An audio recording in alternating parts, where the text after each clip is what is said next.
Hello my dear students, आज हम लोग डिस्कस करने वाले हैं क्लास 12 का एक नया चैप्टर करंट इलेक्ट्रिसिटी। ये पहला लेक्चर है तो इसमें कुछ बेसिक बातें भी होंगी और इसके साथ साथ हम डिस्कस करेंगे कि करंट कैसी क्वांटिटी है। ओके, वेक्टर है, स्केलर है, क्या है। तो स्टार्ट करते हैं करंट इलेक्ट्रिसिटी।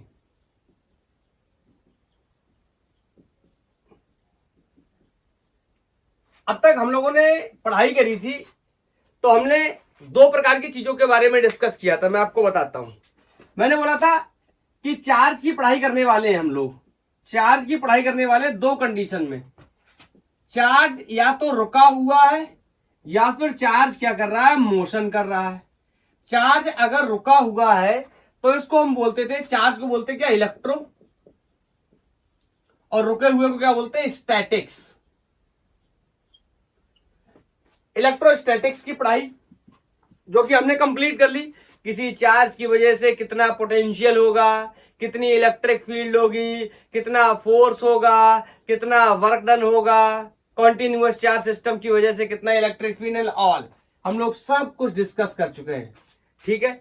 और अगर चार्ज चलने लगा तो इसे हम बोलेंगे चार्ज डायनामिक्स।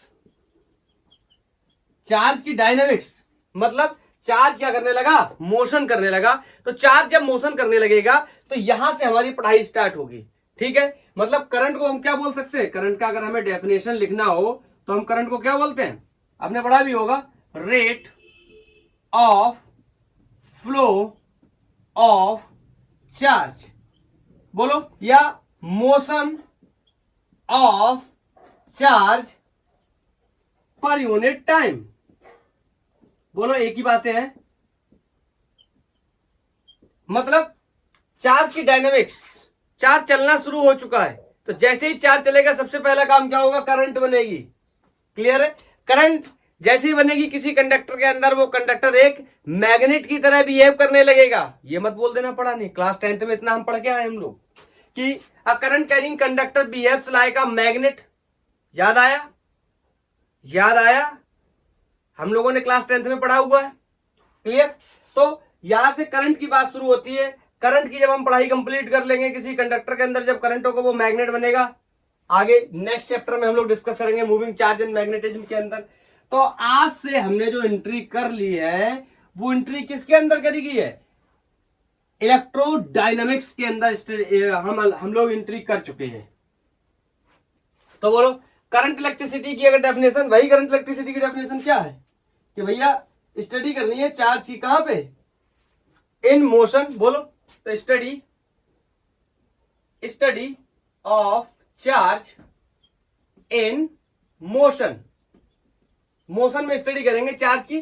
तो फिजिक्स की इस ब्रांच को हम किस नाम से जानते हैं, करंट इलेक्ट्रिसिटी के नाम से जानते हैं। तो सबसे पहला हेडिंग लगाते हैं हम लोग, क्या है करंट। आई से डिनोट करते हैं कैपिटल, बहरहाल डिस्कस भी कर चुके हैं हम लोग अभी अभी। तो अगर करंट का डेफिनेशन लिखना हो या करंट का मतलब समझना हो, क्या है करंट का मतलब, तो बताओ, जब किसी कंडक्टर के एंड्स के अक्रॉस बैटरी लगी होगी। मेरी बात को बहुत ध्यान से सुनना, डेफिनेशन तो लिख ही लेंगे। मान लो ये कंडक्टर है, ये कोई कंडक्टर है, इसके एंड्स के अक्रॉस मैंने एक बैटरी लगा दी। मान लो इसकी बैटरी का पोटेंशियल बी है, तो 0 वोल्ट, ये बी वोल्ट। बोलो क्या होगा, बैटरी लगाने से कंडक्टर की प्रॉपर्टी होती है, आपको पता है कंडक्टर के पास क्या होते हैं, फ्री चार्जेस या फ्री इलेक्ट्रॉन्स होते हैं। बोलो, तो बैटरी क्या करेगी। देखो, कुछ लोगों के दिमाग में ये भ्रम रहता है कि बैटरी यहां से इलेक्ट्रॉन निकाल के यहां भेजेगी, ऐसा नहीं होता है। बैटरी क्या करती है, कंडक्टर के अंदर जो इलेक्ट्रॉन प्रेजेंट होते हैं उन इलेक्ट्रॉन को क्या करती है, मोशन करवाती है। Clear, clear. इलेक्ट्रोमैग्नेटिक फोर्स के नाम से, सॉरी, इलेक्ट्रोमोटिव फोर्स के नाम से। क्लियर। तो ये चार्ज क्या करेंगे, चलना शुरू कर देंगे, मोशन करना शुरू कर देंगे। और आपको पता है जैसे ही चार्ज मोशन करना क्या करेंगे, शुरू करेंगे, हम किस में आ जाएंगे, इलेक्ट्रोडायनामिक्स में। इसका मतलब हम पढ़ाई करना किसकी शुरू कर देंगे, करंट इलेक्ट्रिसिटी की। तो करंट की डेफिनेशन को हम बोल सकते हैं क्या, the rate of charge. Charge का रेट किसके साथ, पर यूनिट टाइम। टाइम के साथ अगर हम उसको क्या कर दें, रेट कर ले। बोलो मतलब चार्ज क्या करे, फ्लो करे पर यूनिट टाइम, तो इसी को हम किस नाम से जानेंगे, करंट के नाम से जानेंगे, flow of charge per unit time. बोलो अब ये करंट भी दो तरीके की हो सकती है। ये तो हमारे क्लास 10th की डेफिनेशन हो गई है, हम छोटे थे जब पढ़ते थे तब की डेफिनेशन हो गई कि rate of flow of charge per unit time is called current. अरे डेफिनेशन तो यही रहने वाली है, लेकिन कोई जरूरी नहीं है कि यहां से यहां तक जो चार्ज चल के गया है वो पूरे चार्ज की वैल्यू को हम लें और पूरा टाइम, लेट्स से इसने कोई स्मॉल टी टाइम लिया, इस पूरे टाइम से डिवाइड करें। मे बी इस पर्टिकुलर जगह पे अगर मुझे जरूरत पड़ गई करंट की, बोलो बोलो बोलो, तो यहाँ पे क्या हो जाएगा, कोई dq चार्ज। क्यों क्यों क्यों, क्योंकि इसकी जो थिकनेस है ये क्या होगी, dx, तो dx में पाए जाने वाला चार्ज dq में कंप्लीट करने में लिया हुआ टाइम dt। मतलब I am talking about the differential current और you can say instantaneous current. याद आया इंस्टेंटेनियस? सर ये तो क्लास 11th की बातें लगती हैं। बिल्कुल क्लास 11th की बातें। मतलब कंडक्टर के अक्रॉस जितना चार्ज है उस चार्ज को जितने टाइम तक फ्लो किया है उस टाइम से मार देंगे तो करंट आ जाएगी, और this type of current is known as average current. Average याद है ना, टोटल बटे टोटल, ऊपर टोटल नीचे टोटल, मतलब total charge upon total time is called average. लेकिन अगर किसी पर्टिकुलर जगह पे चाहिए होती थी कोई भी चीज, speed, instantaneous speed, velocity, instantaneous velocity, acceleration, instantaneous acceleration, and now current, then this is going to be instantaneous current या differential current. Is that clear? तो इसको हम कैसे करके डिराइव करेंगे, सॉरी कैसे करके डिस्क्राइब करेंगे, तो हम कहेंगे ऐसा कर लो, यहाँ पे डेल्टा डेल्टा कर लो, चेंज कर लो, तो मैं कहूंगा कि डेल्टा टी क्या कर जाए, टेंड कर जाए जीरो की तरफ, नॉट एग्जैक्टली जीरो, टेंड कर जाए जीरो की तरफ। इसका मतलब डेल्टा टी टाइम बहुत ही छोटा हो जाए तो डेल्टा टी टाइम को ही मैं क्या लिख दूंगा, डी टी, मतलब डिफरेंशियल टाइम हो जाएगा। बोलो तो ये जो चेंज इन चार्ज है ये बड़ा चार्ज चेंज का कन्वर्ट हो जाएगा किसमें, डिफरेंशियल चार्ज में। तो मैं लिख सकता हूं, यहां पे लिख रहा हूं आगे, instantaneous current will be D Q upon D T. Sir हम क्यों पढ़ाई कर रहे हैं इसकी, आगे चल के हमें पता चल जाएगा। अगर करंट का, सॉरी अगर चार्ज का इक्वेशन दे रखा है, जैसे जैसे जैसे उदाहरण के लिए मैं आपको बताता हूं इसकी जरूरत क्यों पड़ी, सुनना। मैं बोलूं सर, आप बोलो सर 5 कूलाम के चार्ज को 1 सेकंड तक फ्लो कराता हूं या 2 सेकंड तक फ्लो कराता हूं, सर करंट कितनी होगी, मैं क्या बोलूंगा आपसे, total charges 5 coulomb and total time is 2, तो this is going to be 2.5। बोलो यूनिट वगैरह के बारे में अभी डिस्कस कर लेंगे, 2.5 इसीलिए मैं यूनिट नहीं लिख रहा अभी, ठीक है। तो 2.5 आ गया। अगर मैं आपसे ऐसे ना बोल के ऐसे बोल दूं कि charge is given 2t square plus 3t plus 2 coulomb, और बताइए मेरे को, बताइए करंट क्या होगा जब t इक्वल टू 2 सेकेंड हो रहे हो। बताओ ये क्वेश्चन अब आपसे सॉल्व नहीं होगा अगर आप क्लास 10th पढ़ के आए हैं, जब आप क्लास 12th पढ़ेंगे तभी ये क्वेश्चन आपसे सॉल्व होगा।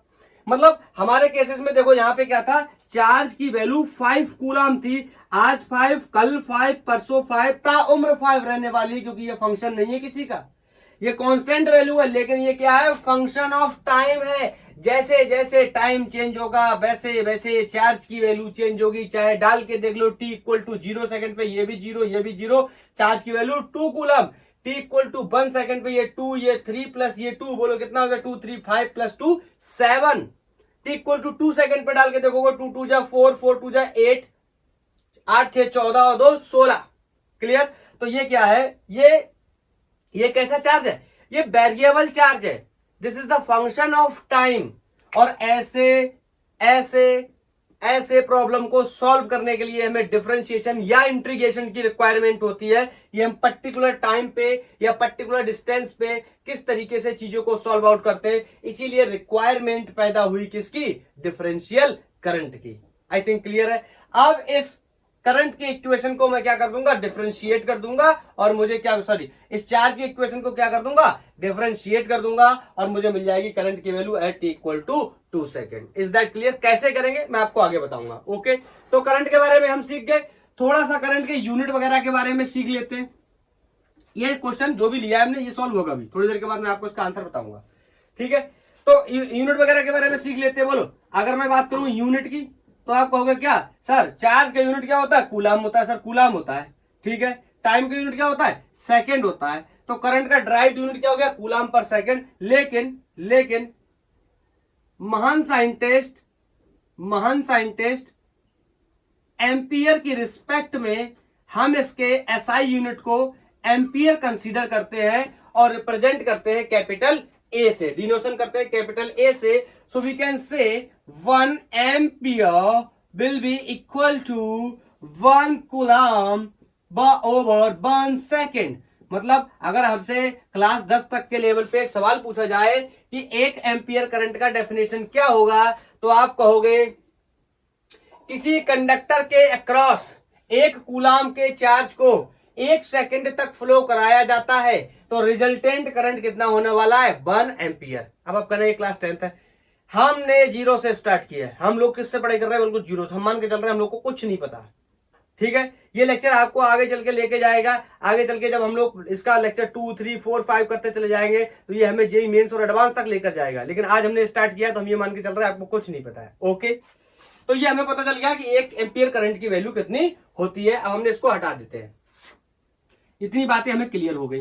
अब इंस्टेंटेनियस करंट के बारे में क्लियर है, ऑफ कोर्स यूनिट तो सेम रहने वाले हैं। बोलो, तो ये दोनों वैल्यू आपको पता होना चाहिए कि average current is equal to total charge upon total time. Instantaneous कैसे निकालेंगे ये भी मुझे पता चल चुका है। यूनिट के बारे में डिस्कस कर लिया। देखो ये ऑफ कोर्स बड़ा यूनिट है एम्पियर, इसके सब unit milli ampere and micro ampere हो सकते हैं। ये बहुत बेसिक बात है, इसको नहीं बताता हूं। अब एक इंपॉर्टेंट बात जहां से मैंने शुरुआत की थी कि करंट कैसी क्वांटिटी है, बताओ करंट कैसी क्वांटिटी है। Is current a vector quantity?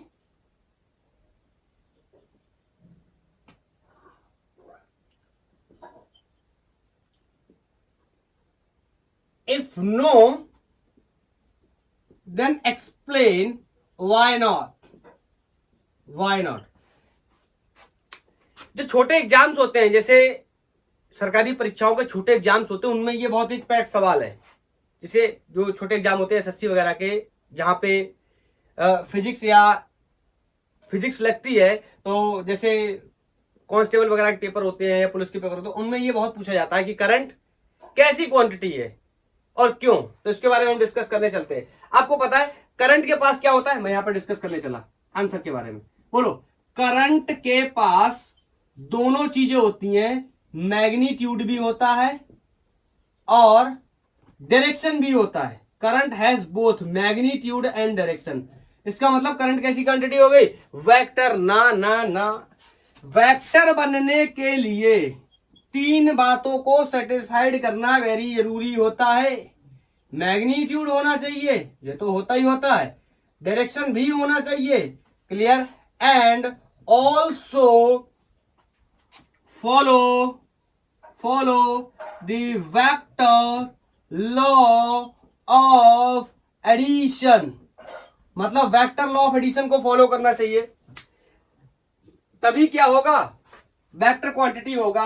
Magnitude हो, डायरेक्शन हो। बचपन में हम बोल देते थे जिसके पास मैग्नीट्यूड है, जिसके पास डायरेक्शन है, वो वेक्टर क्वांटिटी है, लेकिन ये बात पूरी तरीके से सही नहीं है। आज की डेट में हम ये बात नहीं बोल सकते, क्योंकि हम क्लास 12th में पढ़ रहे हैं और 11th में हम पढ़ के आए। सर 11th मैंने तो पढ़ा ही नहीं, बहुत अच्छा किया।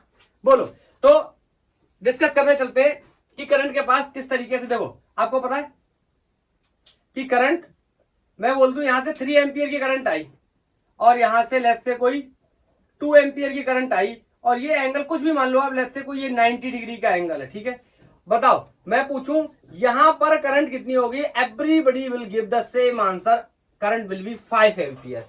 क्यों आपने बोलो, अब बताओ क्या करंट के पास मैग्नीट्यूड है, ऑफ कोर्स है, यहाँ 3 है, यहाँ 2 है, यहाँ 5 है। बोलो बोलो बोलो, क्या करंट के पास डायरेक्शन है, देखो ये एरो लगा हुआ है, साफ साफ ये एरो लगा हुआ है, इसका मतलब करंट के पास क्या है, डायरेक्शन भी है। लेकिन current vector law of addition को फॉलो नहीं करता। इस बात का मैं आपको एक्सप्लेनेशन बताता हूं। मैं इस एंगल को चेंज करके 60 डिग्री का कर लेता हूं, ताकि मैं आपको कुछ बात बताना चाहता हूं। अगर ये वेक्टर लॉ ऑफ एडिशन को फॉलो करता तो ये वैल्यू 5 ना लिख करके मुझे क्या लिखनी चाहिए थी, आई आर, ये रिजल्टेंट करंट को मुझे क्या लिखना चाहिए था, I R equal to I one square plus I two square, I R square equal to I one square plus I two square plus 2 times of I one I two and cosine या cos theta. और cos theta क्या होता था, angle between the two vector. देखो मैं मान के चल रहा हूं, मुझे पता है कि करंट वेक्टर क्वांटिटी नहीं लिखना, अभी मैं मान के चल रहा हूं अगर ये वेक्टर है तो क्या होता, क्योंकि इसके पास मैग्नीट्यूड भी है, इसके पास डायरेक्शन में जो हमारे दिमाग में गलत परसेप्शन है मैं वो निकालने की कोशिश कर रहा हूं।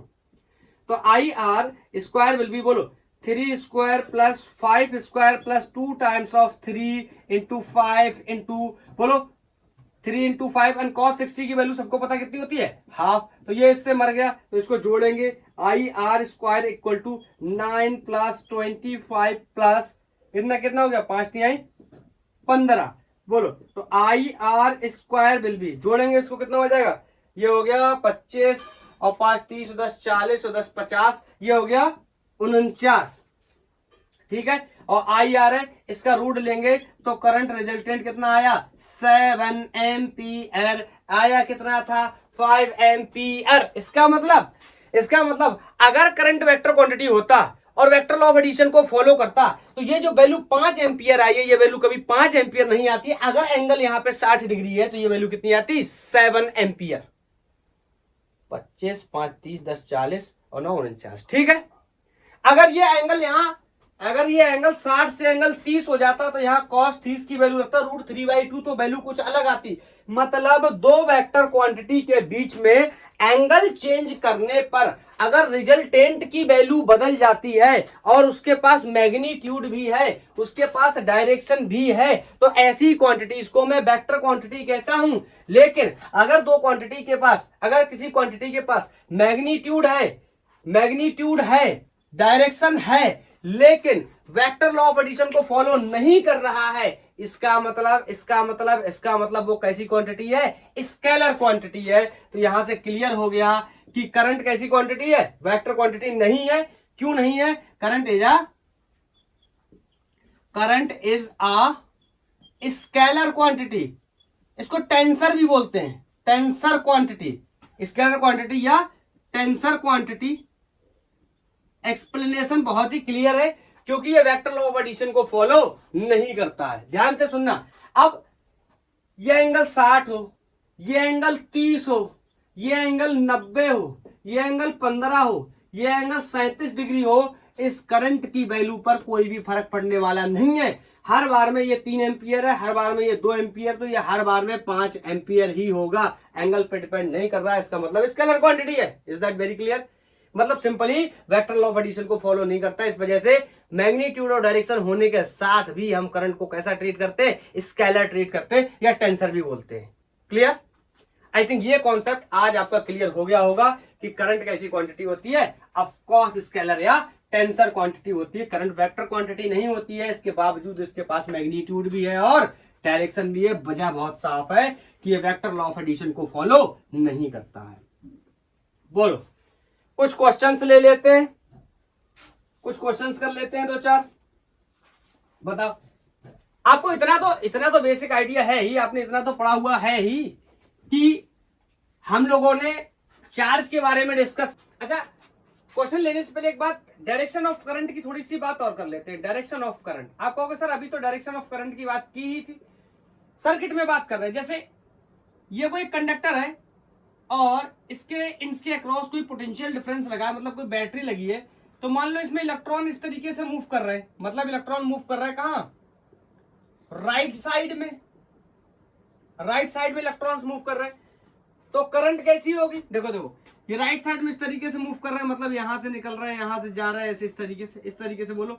तो मैं आपको यहां बताना चाहता हूं कि जो डायरेक्शन ऑफ करंट है, डायरेक्शन ऑफ करंट कैसी होगी, जो नेगेटिव चार्ज है उसके मोशन के अपोजिट डायरेक्शन में होगी, और जो पॉजिटिव चार्ज है उसके डायरेक्शन के अलोंग होगी। इसका मतलब direction of current will be in opposite direction of motion of negative charge, negative charge, negative charge का मतलब आप इलेक्ट्रिक में इलेक्ट्रॉन भी बोल सकते हैं।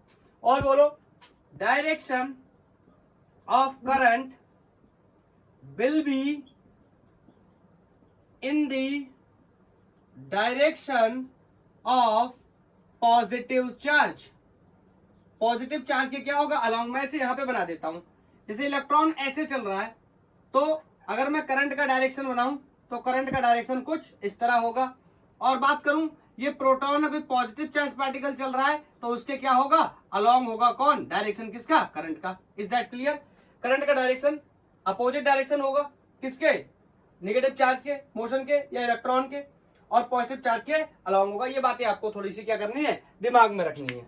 एक्चुअली में ऐसा क्यों हुआ था इसके पीछे वजह भी बता सकता हूँ, लेकिन बहुत ही लंबी स्टोरी है कि पहले इलेक्ट्रॉन की डिस्कवरी हुई थी या किसकी डिस्कवरी हुई थी, क्या हुआ था, तो उसका हमारे सब्जेक्ट से ज्यादा उतना क्वेश्चन के पॉइंट ऑफ व्यू से लेना देना नहीं है। अगर हमें इतनी बात पता तो इतने में हमारा काम हो जाएगा। ठीक है, चलो अब क्वेश्चंस ले लेते हैं, कुछ दो चार क्वेश्चंस ले लेते हैं। जैसे यह कोई पॉइंट ए है, इस पॉइंट से इस पॉइंट की तरफ इलेक्ट्रॉन पास आउट कर रहे हैं, इलेक्ट्रॉन जा रहे हैं, और 10 टू दी पावर 20 इलेक्ट्रॉन, मतलब यहां से 10 टू दी पावर 20 इलेक्ट्रॉन जा रहे हैं। और इलेक्ट्रॉन पे चार्ज कितना होता है सबको पता होगा, 1.6 इंटू 10 टू दी पावर -19। बोलो यहां से यहां तक जाने में जो टाइम लग रहा है, मतलब कहां से, पॉइंट ए से पॉइंट बी तक जाने में, दैट इज 0.1 सेकेंड है। मेरे को बताना है what is the current in amperes, amperes में कितनी करंट होगी। Next, what is the direction of current, current की डायरेक्शन क्या होगी। तो जैसे जैसे अभी मैंने आपको बताया था, डायरेक्शन अभी पहले ही क्लियर कर लेते हैं। बोलो नेगेटिव चार्ज है, इलेक्ट्रॉन है, ए से बी जा रहा है, तो बोलो करंट की डायरेक्शन क्या हो जाएगी, बी टू ए। इसका आंसर तो पहले क्लियर कर लेते हैं, अभी अभी डिस्कस करके आए। बोलो बी टू ए करंट की डायरेक्शन हो जाएगी। अब बात कर रहा है कितनी करंट होगी, इसके लिए यूज कर लेते हैं I equal to Q upon T, average की बात कर रहा है। आई क्यू नहीं पता है, लेकिन क्वांटाइजेशन के प्रिंसिपल से क्यू को हम एन ई के बराबर लिख सकते हैं। बोलो तो एन ई अपॉन टी, तो n की वैल्यू 10 टू दी पावर 20 है। इतने इलेक्ट्रॉन पास कर रहे हैं इतने समय के अंदर इस पॉइंट से इस पॉइंट की तरफ। Is that clear? बोलो इलेक्ट्रॉन का charge 1.6 into 10 to the power -19। आप कहोगे सर यहाँ पर माइनस लगाओ, मैं माइनस लिए नहीं लगा रहा हूँ, नहीं तो करंट की वैल्यू किसमें आ जाएगी, नेगेटिव आ जाएगी। और वैसे भी क्या है, ये टोटल चार्ज है, तो मैंने इसको लिख लिया। बोलो माइनस क्यों नहीं लगा रहा हूँ, is that clear? Time is 0.1 second. अब देखो ये सब काट पीट के सॉल्व कर लेंगे, और सॉल्व करने के बाद मेरे को पता चलेगा, ये देखो 10 की घात 20 है, मतलब 10 टू दी पावर 20 है, 90 तो कितना बचेगा 10, मतलब 160 एम्पियर वैल्यू हो गई। क्लियर? छोटे छोटे सवाल है, कुछ ले लेते। क्लियर? नोट कर लो, छोटे छोटे सवाल तो करके बताओ। चलो अच्छा, नेक्स्ट क्वेश्चन मैं देता हूं आपको, आप तब तक सॉल्व करो। Calculate number of electron in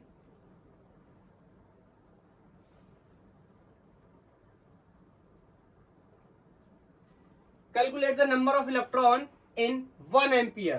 करो आप कैलकुलेट, करो करो, मैं भी बताता हूं।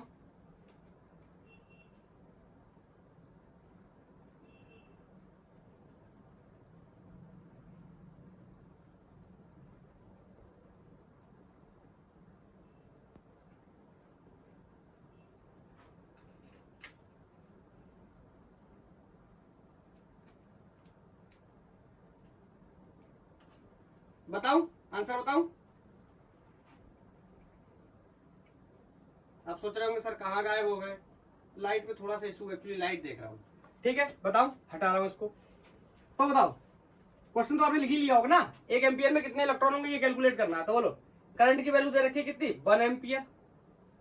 बोलो नंबर ऑफ इलेक्ट्रॉन कैलकुलेट करना है। बोलो चार्ज कितना है, 1 इलेक्ट्रॉन के बराबर, मतलब -1.6 into 10 to the power -19। Number calculate करना है, इस वजह से माइनस को क्या कर देंगे, इग्नोर कर देंगे, क्योंकि किसी का नंबर माइनस में नहीं हो सकता। मतलब मेरे पास -10 रुपए है, इसका मतलब क्या होता है, -10 रुपए नहीं हो सकते, मतलब मैं कर्जे में हूं तो बोलो I equal to N E upon T. अरे अभी अभी देखा था क्यू क्यू क्यू की वैल्यू कितनी जाएगी, एन ई अपॉन टी। अरे यार अब इसमें टाइम नहीं दिया, calculate the number of electron in 1 second लिख लो, ये भी कर लो, इन 1 सेकंड, इन 1 सेकंड, इन 1 सेकंड। बोलो बोलो बोलो। तो यहाँ पे किसी 1 सेकंड वैल्यू रख लो, यहाँ पे 1 एम्पियर इंटू 1 सेकंड। बोलो बोलो बोलो। तो यहाँ पे कितना, एम्पियर की वैल्यू कितनी है 1, सेकंड भी कितना हो गया 1, मतलब एन ई इक्वल टू 1। तो N equal to 1 upon E, बोलो मतलब 1.6 इंटू 10 टू दी पावर -19। बोलो इसको सॉल्व करोगे तो 6.25 इंटू 10 टू दी पावर 18 आ जाएगा सॉल्व करने के बाद, ठीक है, नंबर है, इतने नंबर आ जाएंगे। 1 अपॉन 1.6 ये आपको पता ऊपर जाएगा, कैसे हो जाएगा, प्लस का 19 माइनस करने के बाद 6.25 इंटू 10 टू दी पावर 18, ठीक है। आप अच्छा कैलकुलेट करो। नेक्स्ट क्वेश्चन, हाउ मैनी, मैं बोल के बता रहा हूँ, तब तक आप नोट करो, मैं मार्कर को इंक डाल देता हूँ। How many electron pass through a lamp, how many electron pass through a lamp in 1 minute if the current is 300 milliampere, if the current is 300 milliampere, is that clear? मतलब मेरे को बताना है कि कितने इलेक्ट्रॉन होंगे अगर करंट कितनी है 300 मिली एम्पियर, और ऐसा करने में कोई 1 मिनट का वक्त लगता है, तो टाइम को सेकंड में कन्वर्ट कर लूं तो 60 सेकंड हो जाते हैं। बोलो आंसर आ चुका होगा। I इक्वल टू बोलो Q अपॉन टी या I equal to N E upon T. यहां से करंट की वैल्यू मुझे गिवन है, टाइम की वैल्यू मुझे गिवन है, इलेक्ट्रॉन के चार्ज के बारे में मेरे को पता है, तो मैं रख सकता हूं, निकाल सकता हूं क्या, नंबर ऑफ इलेक्ट्रॉन। तो मैं यहां लिख सकता हूं N will be equal to I T upon E. इसका इधर मल्टीप्लाई कर दिया, ई का डिवाइड कर दिया, ठीक है। आई की वैल्यू 300, मिली का मतलब 10 to the power -3, time is 60 second, electron पे charge 1.6 into 10 to the power -19। Again plus का क्यों लिया समझ गए होंगे। बोलो तो यहां से जो वैल्यू आ जाएगी सॉल्व करने के बाद, बोलो क्या वैल्यू आ जाएगी सॉल्व करने के बाद, 1.125 इंटू 10 टू दी पावर, बोलो 19, 3 into 10 to the power 20 solve कर लेना, इसमें कोई रॉकेट साइंस नहीं। क्लियर। नेक्स्ट हटाऊं, नोट करो।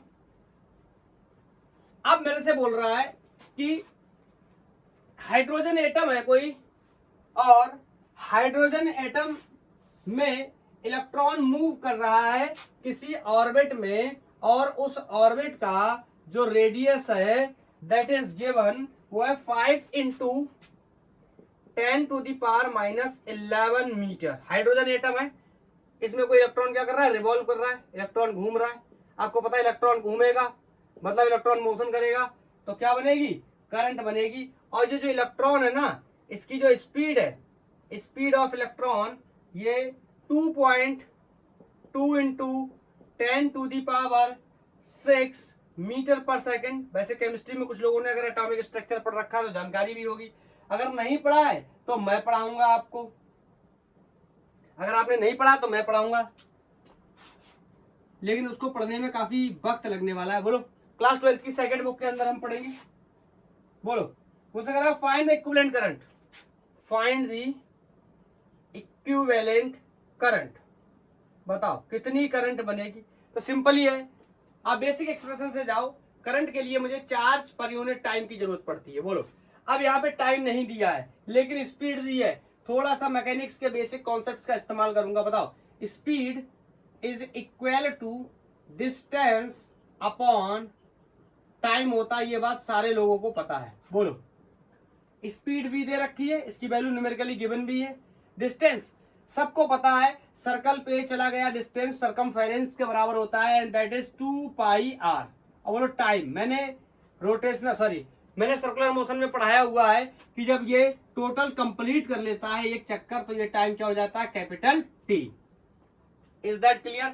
यहाँ पे मेरे को बी पता है, यहाँ पे मेरे को आर पता है, देखो बी भी पता है आर भी पता है, तो यहां से मैं टी की वैल्यू को इजीली कैलकुलेट कर सकता हूं यहां पर रखने की वजह से।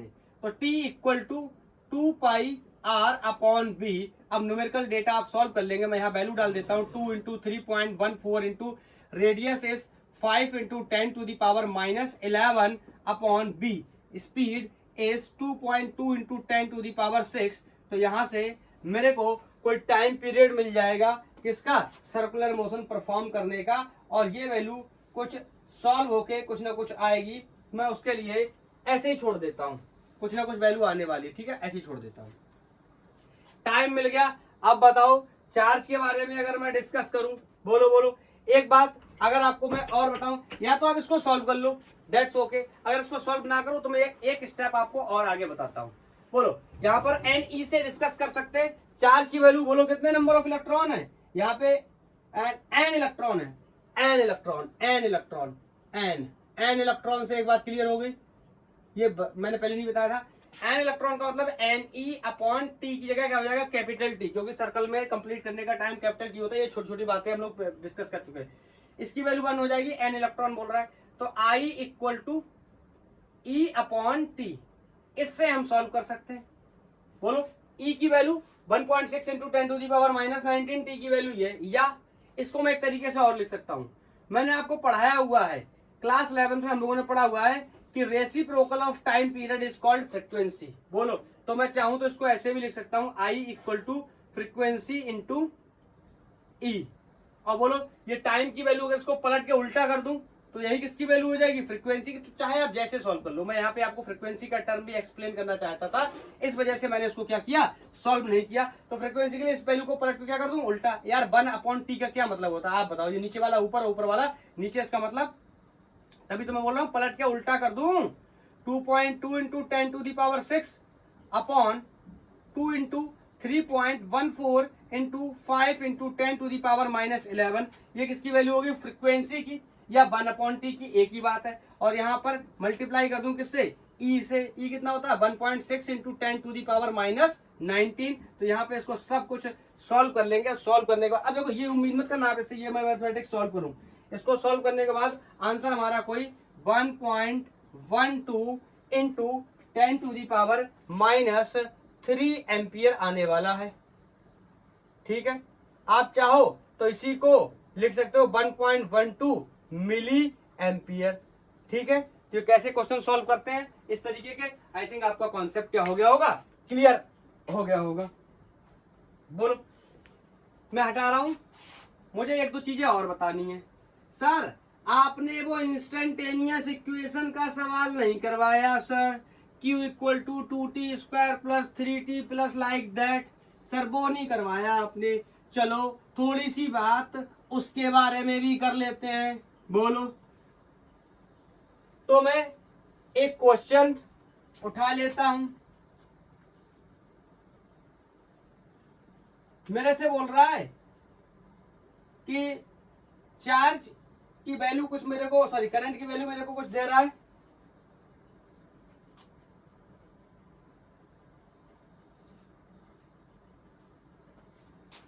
अच्छा चलो थोड़ा सा पहले एक्सप्लेनेशन समझाता हूं ना, तब समझना, थोड़ा सा और बता देता हूं। बताओ इंस्टेंटेनियस करंट थी dq अपॉन dt। मेरी बात को ध्यान से सुनना, मैं क्या बताने की कोशिश कर रहा हूं। इसमें मेरे से दो चीजें पूछ सकता है, इधर मेरे से करंट पूछ सकता है या मेरे से चार्ज पूछ सकता है। हम लोग इसके बारे में डिस्कस कर भी चुके हैं मैकेनिक्स में, जिन लोगों को पता है उनका अच्छी बात, जिनको नहीं पता वो यहाँ सीख लेंगे। अगर मेरे से चार्ज की वैल्यू दे रखी है एग्जाम्पल के लिए 2t square plus 3t plus 2 coulomb, ये चार्ज की वैल्यू गिवन है, मेरे से बोल रहा है 2 सेकंड के बाद कितनी करंट होगी बताइए। तो इसको मैं कैसे सॉल्व करूंगा, आई, बोलो इसको कैसे सॉल्व करूंगा, इसको मैं कर सकता हूं क्या dq अपॉन dt, किसको, इस इक्वेशन को मैंने डिफरेंशिएट किया तो बोलो ये क्या हो जाएगा, d over dt of 2t square plus 3t plus 2। बोलो dq अपॉन dt ही क्या बन गया, करंट। मैंने सबको बता रखा है कि डिफरेंशिएशन कैसे करते हैं। अब यहाँ पे मैं डिटेल्ड एक्सप्लेनेशन बताने वाला नहीं हूं, हम लोग 11th में डिस्कस कर चुके हैं। मैं यहाँ पे आपको शॉर्ट ट्रिक बताने वाला हूं। पावर को आगे लाओ और पावर में से एक कम करो। कोई कांस्टेंट नंबर है उसका डिफरेंशिएशन, ध्यान से सुनना, डिफरेंशिएशन 0 होने वाला है। मतलब मैंने इसको क्या कर दिया, यहां पे मैं लिख भी देता हूं, differentiation with respect to time. Is that clear? तो बोलो ये क्या हो गया, पावर आगे आया, कितना हो गया 4t, पावर में से एक कम हुआ तो 2 में से एक गया, कितना बचा 1, प्लस बोलो 3, पावर आ गया है, एक आया, कोई मतलब नहीं है, पावर में से एक कम हुआ मतलब 1 माइनस 1, किसी की पावर 0 होती है उसका मतलब क्या होता है 1। मैं दोबारा से बता दे रहा हूं, किसी की पावर 0 होती है उसका मतलब क्या होता है 1। ये कांस्टेंट है तो मैंने पहले बता दिया, कांस्टेंट का डिफरेंशिएशन 0 होता है, इंटीग्रेशन नहीं। क्लियर? तो यहां से करंट का इक्वेशन बन के आ गया 4t प्लस 3। बोलो ये करंट का इक्वेशन है। अगर मेरे से जनरली करंट पूछा गया होता तो ये वैल्यू हो जाती, लेकिन मेरे से t इक्वल टू 2 सेकेंड पे पूछा गया है तो मैं यहाँ t की वैल्यू डाल दूंगा 4 इंटू 2 प्लस 3। तो बोलो कितना होगा, 4 3 12 3 15 ampere. Clear? Is that clear? बोलो मेरी बात समझ में आई, क्लियर हो गई? अब ध्यान से सुनना, चार्ज का इक्वेशन देके मेरे से करंट पूछा, मैंने क्या कर दिया, डिफरेंशिएट कर दिया।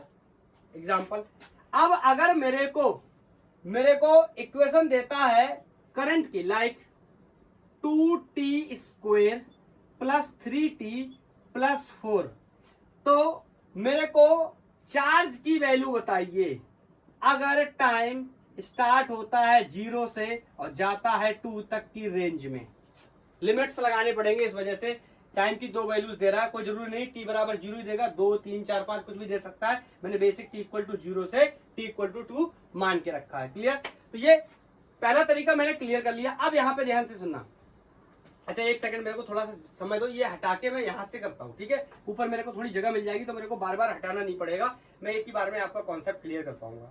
तो I equal to 2t square plus 3t plus 4, बोलो मेरे को बतानी है चार्ज की कितनी वैल्यू होगी जब टाइम t इक्वल टू 2 था, तो t इक्वल टू 0 से t इक्वल टू 2 सेकेंड के बीच में। क्लियर? अब मेरी बात को सुनना, मैं यहां से बोलूं कि इंस्टेंटेनियस करंट की वैल्यू dq अपॉन dt होती है। बताओ ये करंट की वैल्यू कैसी है, कांस्टेंट है कि वेरिएबल है? आप कहोगे सर मुझे दिखाई दे रहा है, बिल्कुल वेरिएबल है।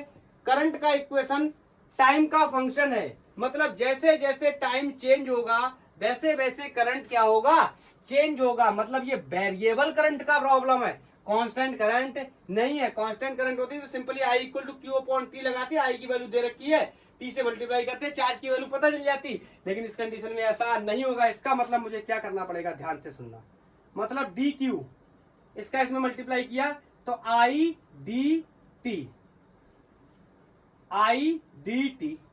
क्लियर? इसका इसमें मल्टीप्लाई कर दिया। अब देखो ऐसी इक्वेशंस को सॉल्व करने के लिए मुझे इंटीग्रेशन करना पड़ता है। ध्यान से समझना, इंटीग्रेशन और डिफरेंशिएशन में क्या अंतर है। चार्ज की इक्वेशन दी थी, मुझे टाइम दे करके करंट पूछा गया था, मैंने क्या किया था, D Q over D T, differentiation किया था। करंट की इक्वेशन दे करके मेरे से चार्ज पूछा गया है तो मैं इंटीग्रेशन करने जा रहा हूं और लिमिट लगाने जा रहा हूं। लिमिट, चलो अच्छा भी लगाऊंगा, एक सेकंड, इसको एक समराइज करके एक पॉइंट हिंदी में बताता हूं। अगर आगे की वैल्यू दे रखी हो और पीछे की पूछी गई हो, सर ये क्या है, सुनो, आगे की वैल्यू दे रखी हो, पीछे की वैल्यू पूछी गई हो तो इंटीग्रेट करते हैं। पीछे की वैल्यू दे रखी हो, आगे की वैल्यू पूछी गई हो तो डिफरेंशिएट करते हैं। कैसे? बोलो, पहले करंट आएगा कि पहले चार्ज आएगा? ऑफ कोर्स पहले चार्ज आएगा, चार्ज चलेगा तब करंट बनेगी। मतलब चार्ज दे रखा है और करंट पूछा गया तो डिफरेंशिएट करूंगा। तो यही तो मैंने बोला ना, आगे की वैल्यू निकालनी है, पीछे की वैल्यू दे रखी है तो डिफरेंशिएट करूंगा। पीछे की वैल्यू निकालनी है, आगे की वैल्यू दे रखी, मतलब करंट बाद में आएगा, करंट की वैल्यू दे रखी है और चार्ज की वैल्यू पूछी गई है, तो क्या करेंगे, इंटीग्रेट करेंगे। अगर आपको ये सब नहीं समझ में आता तो आप कॉन्सेप्ट से समझिए कि ये दिया हुआ है, मेरे से क्या पूछा गया है, इसमें समझने की कोशिश करेंगे। लास्ट केस में मेरे से करंट पूछा गया था तो मैंने D Q upon D T कर दिया था, सिंपल मेरा आंसर आ गया था। इस केस में मैंने फिर से यही लिखा, लेकिन इस बार मुझसे करंट नहीं चार्ज पूछा गया है तो मैंने इसका मल्टीप्लाई कर दिया। ऐसे फंक्शंस को हम इंटीग्रेट करते हैं। तो मैं बोलूंगा टाइम कहां से स्टार्ट हो रहा है, 0 से, कोई जरूरी नहीं है 0 से स्टार्ट होगा, लेकिन मैंने ले रखा है। और टाइम कहां तक जा रहा है, 2 तक जा रहा है। और मैं मान रहा हूं जब टाइम 0 था तो कोई भी चार्ज नहीं था, और टाइम जब 2 हो गया तो चार्ज कोई क्यू हो गया। डिफरेंशिएशन पता है कैसे करना है, इंटीग्रेशन पता है कैसे करना है, नहीं पता बता देता हूँ। D Q will be Q upper limit minus lower limit.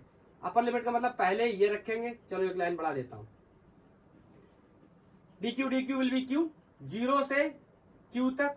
यहां पर आई की वैल्यू रखने जा रहा हूं 2t² प्लस 3t प्लस 4। इसका क्या करूंगा, dt के साथ इंटीग्रेशन करूंगा limit from 0 to 2।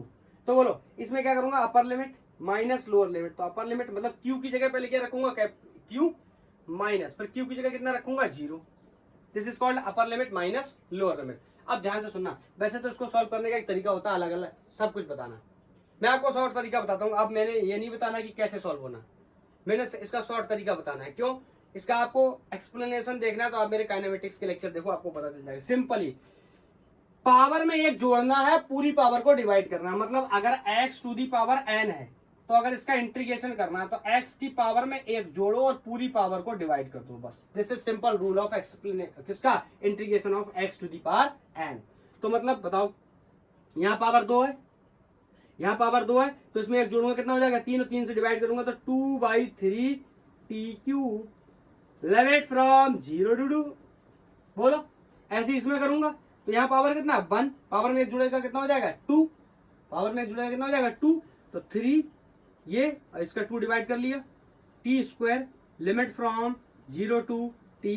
Sir constant है, इसका इंटीग्रेशन 0 ना, डिफरेंशिएशन का कांस्टेंट का डिफरेंशिएशन 0, इंटीग्रेशन का कांस्टेंट 0 नहीं। इसके अंदर मल्टीप्लाई होगा, एक्चुअली में होगा क्या, ये सबके अंदर मल्टीप्लाई होता है ऐसे, dt सब में मल्टीप्लाई होगा, इसमें होगा तो dt विल बी t। आप भूल जाओ तो ये याद रखो, जो कांस्टेंट है उसके साथ जो भी वेरिएबल मौजूद है उसी का मल्टीप्लाई कर दो, मतलब dt will be t and limit from 0 to 2। बस अब सारे वैल्यूज को डालना है, मेरा आंसर आ जाएगा। So q is going to simply 2/3। बोलो लिमिट डालूंगा, अपर लिमिट मतलब इस t की जगह पहले कितना रखूंगा 2, उसका करूंगा q, फिर रखूंगा क्या माइनस लोअर लिमिट कितना रखूंगा 0, 0 का q। मैं जानबूझ के रख के बता रहा हूँ क्योंकि यहाँ पे 0 इस बात की कोई गारंटी नहीं है।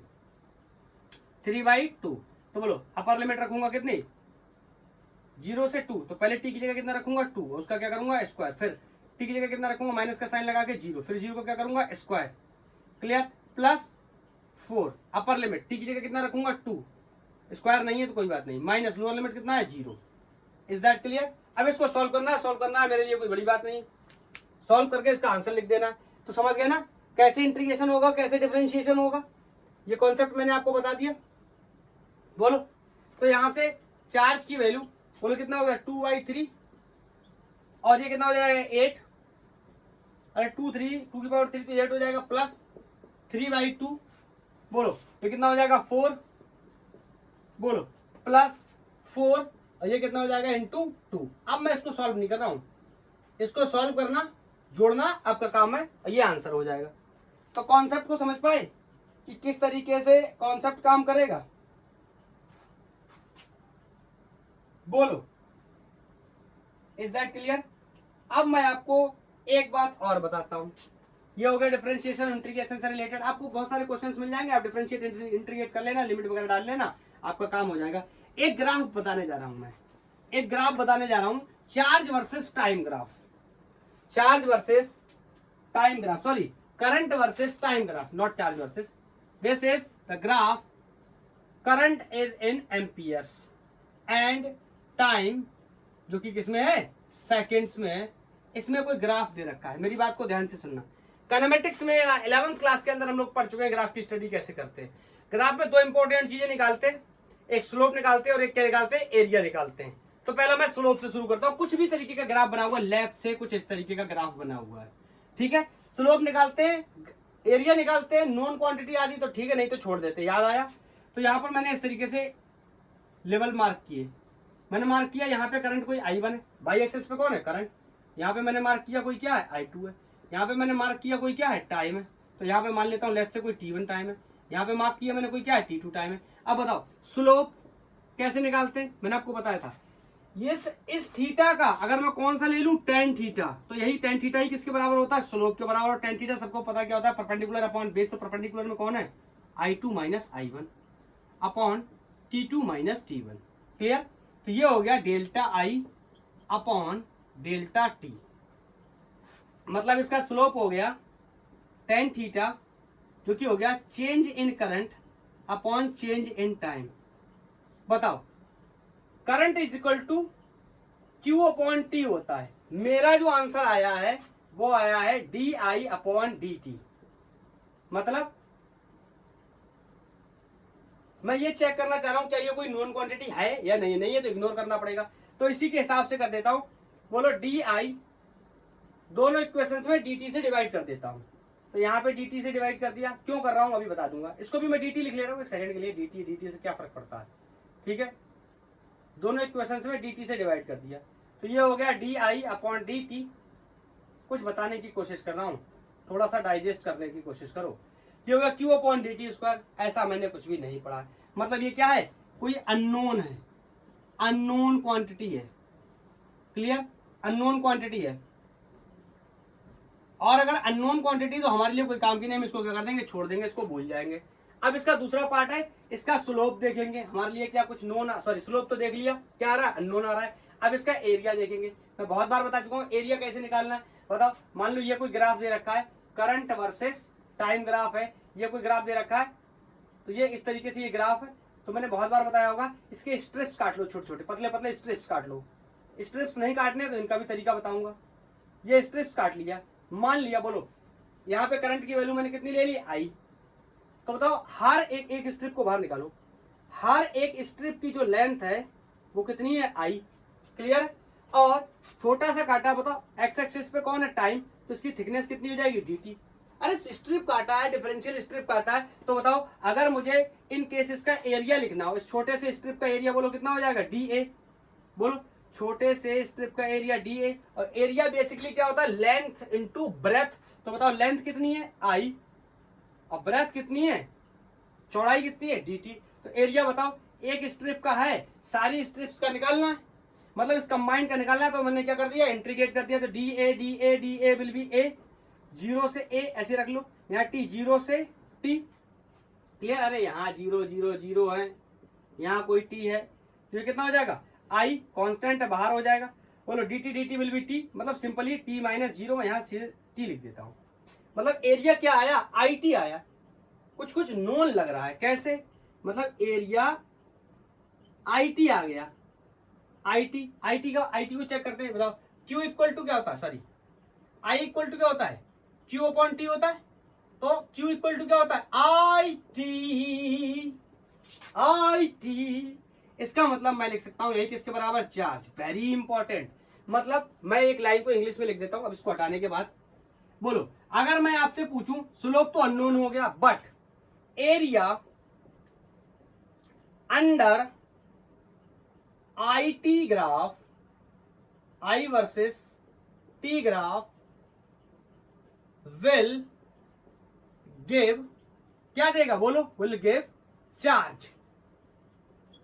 तो मेरे से पूछा जाए कितना चार्ज होगा, मैं निकाल लूंगा। IT ग्राफ कितना देगा, IT ग्राफ क्या देगा, area, charge. Is that clear. हाँ, अब ये स्ट्रिप वगैरह का अगर आपको नहीं समझ में आया तो मैं शॉर्ट में आपको बता देता हूँ। वैसे ये तरीका पूरी तरीके से सही नहीं है, अच्छा तरीका हमारा यही है। तो बताओ अगर इस ग्राफ को मैं ऐसे बना लूं, ध्यान से सुनना, जिन लोगों को ये नहीं समझ में आता ना बात, ये जिन लोगों ने 11th में नहीं पढ़ा ना, उनके लिए थोड़ी सी प्रॉब्लम यहाँ होगी। तो बताओ ये कोई मैंने स्क्वायर मान लिया, बोलो स्क्वायर का ये क्या होता है, लंबाई बोला चौड़ाई। तो बोलो लंबाई कितनी है, कुछ भी लंबाई कुछ भी चौड़ाई, स्क्वायर में तो सब बराबर ही होता है। तो I इंटू टी, लो ऐसे निकल आया एरिया। बोलो और IT ही किसके बराबर हो गया, Q के। तो बताओ क्या हो गया, चार्ज होगा। मतलब एरिया अंडर IT ग्राफ क्या है, चार्ज है। क्लियर। यहां से मैंने ऐसे बता दिया, ऑथेंटिक तरीका।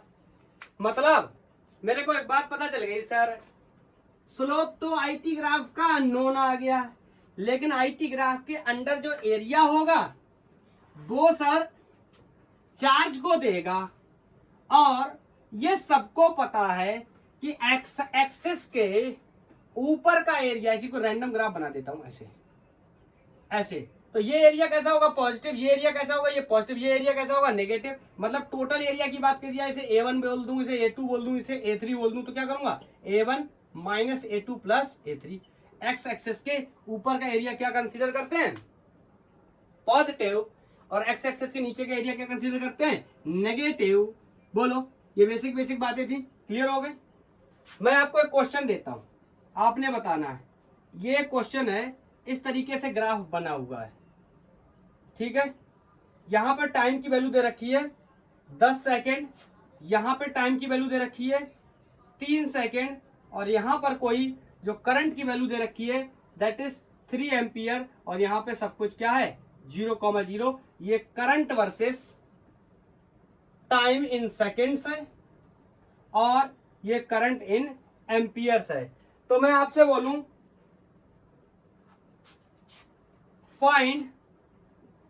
Find amount of charge. Amount of charge इस तरीके से भी पूछ सकता है, या आपसे बोलता है एरिया अंडर आईटी ग्राफ। दोनों एक ही बातें, मैंने इसीलिए एक ही लाइन में बता दिया। तो बताओ, बहुत ही आसान होने वाला है। तो एरिया निकाल लूं, बोलो ये क्या है ट्रायंगल, इतना देखो, ये यहां से लेके यहां तक ये क्या है ट्रायंगल। ट्रायंगल का एरिया सबको पता है कितना होता है, एरिया लिखने जा रहा हूं और आपको पता है एरिया ही किसके बराबर आएगा, चार्ज के बराबर आएगा, बाद में लिख लूंगा। तो ट्रायंगल का एरिया 1/2, बेस बोलो 3 माइनस 0, तो कितना हो गया 3 इंटू हाइट बोलो, दिस इज हाइट, बोलो कितना 0 माइनस 3 मतलब 3, तो ये कितना हो गया, ये हो गया ट्रायंगल का एरिया होगा 9 के बजाय 4.5, 2.5। इसका देखते हैं, सॉरी 4.5, इसका देखते, ये हो गया 4.5, इसका देखते, बोलो बेस 3 माइनस 10 माइनस 3 कितना हो गया 7, और हाइट 0 माइनस 3, तो कितना हो गया 21, बोलो। तो ये हो गया 21 और 4 25, इन दोनों को जोड़ देंगे तो टोटल एरिया बताओ कितना हो जाएगा 21 plus 4.5 that is going to be 25.5, और आपको पता है एरिया क्या देता है, चार्ज अंडर आईटी ग्राफ। तो इसी टोटल एरिया को मैंने क्या लिख दिया, चार्ज कितना हो जाएगा 25.5। अगर मेरे से नहीं सही है, मैंने यहाँ पे एक्चुअली क्वेश्चन में 5 है, मैंने यहाँ 3 ले लिया, इसलिए मेरा 25.5 आ गया, उनका 37.5 आ रहा है अगर 5 लेंगे तो, ठीक है। Is that clear. तो कैसे टैकल करना है इन सब क्वेश्चंस को आपको पता है, बोलो बताओ। इसमें हमने कई अच्छे कॉन्सेप्ट्स की बात कर ली। अब मैं एक क्वेश्चन और डिस्कस कर लेता हूं, उसके बाद इस लेक्चर को क्लोज कर देंगे। ये काफी फेमस क्वेश्चंस होते हैं कि एरिया वगैरह कैसे निकालते हैं। हाँ, मैं उन लोगों को गाइड करना चाहता हूं जो लोग ये देखना चाहते हैं कि किसी भी ग्राफ का एरिया या किसी भी ग्राफ का स्लोप कैसे निकालते हैं। यहां तो मैंने आपको बताया, लेकिन पूरा एक्सप्लेन करके कॉन्सेप्ट नहीं बता सकता मैं, क्योंकि ये स्टडी यहाँ की है नहीं। तो आप मेरा लेक्चर देख सकते हैं, अगर आपको आता नहीं है तो, आता है तो बहुत अच्छी बात, आपने पढ़ रखा तो बहुत अच्छी बात। आप यूट्यूब पे टाइप कर सकते हैं study of all graphs by the gangwar physics, आपको मिल जाएगा काइनेमेटिक्स का लेक्चर। आप अच्छे से देखो जाएगा कि किसी भी ग्राफ का एरिया या स्लोप हम कैसे निकालते हैं और क्या क्या चीजें उनके बारे में डिस्कस कर सकते हैं। क्लियर, तो आप वहां से देख सकते हैं।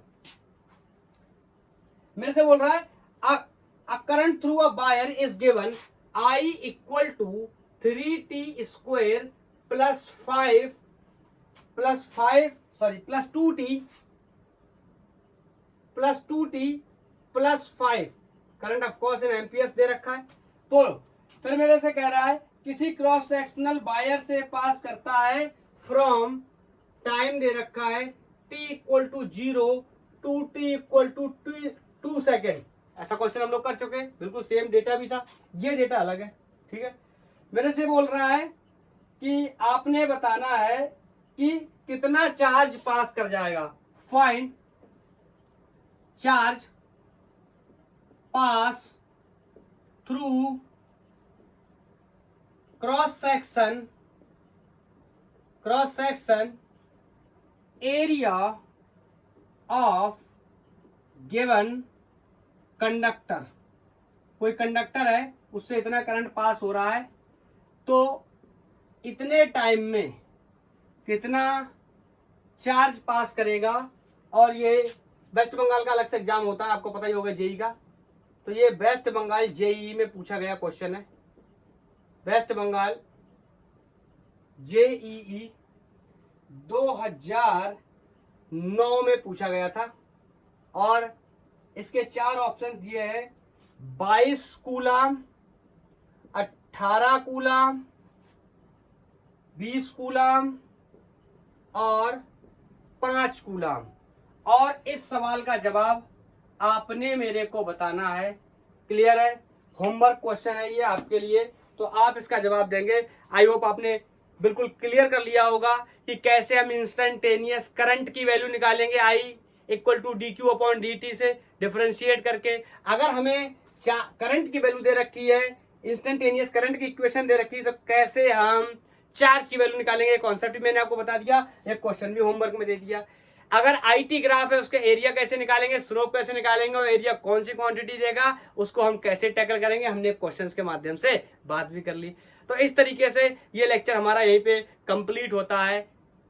अगर आपका कोई सजेशन है तो आप बता सकते हैं, और आपको कौन सा तरीका आपने पहली बार पढ़ा, कौन सा क्वेश्चन जो मैंने आपको पढ़ाया, इसमें से कौन सी चीज आपने पहली बार पढ़ी, फर्स्ट टाइम आपने आईटी ग्राफ का एरिया पहली बार पढ़ा, स्लोप पहली बार पढ़ा, या इस तरीके के इक्वेशंस को पहली बार पढ़ा कि करंट हम निकाल सकते हैं। आज से पहले आपने कभी नहीं पढ़ा था, आपने ऐसा पढ़ा था कि करंट 2 एम्पियर है, 2 सेकंड के टाइम के बाद कितना चार्ज हो जाएगा, या चार्ज 15 कूलाम का है, 1 सेकंड 2 सेकंड के बाद कितना करंट हो जाएगा। ऐसी चीजें आपने पढ़ी होंगी। इनमें से कौन सा आपके लिए बहुत नया था, ये बात आप मुझे बता सकते हैं। अगर आपको कोई एडवाइस है तो ऑफ कोर्स आप मुझे सजेस्ट कर सकते हैं। आज के लिए इतना ही। थैंक यू, धन्यवाद, बाय बाय।